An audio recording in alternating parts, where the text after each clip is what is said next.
Welcome to the new Peduli Anak Foundation Child Welfare Center, located in West Sumbawa.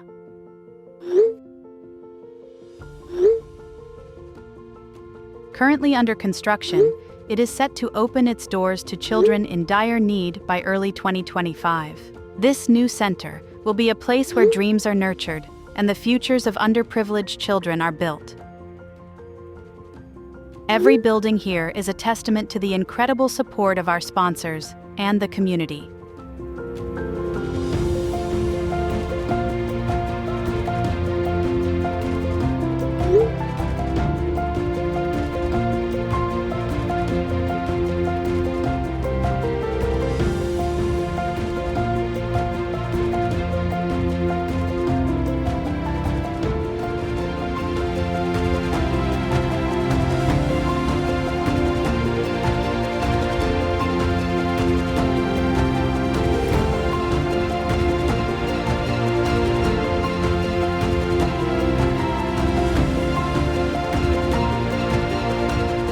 However, we still need sponsors for 6 more children's homes.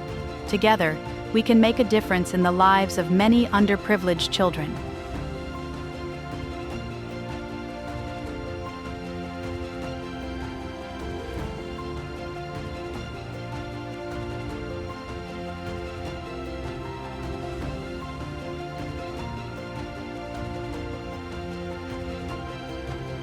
Thank you to all our sponsors for your unwavering support and dedication. To learn more about how you can support our mission and help us build dreams, visit our website or contact us today.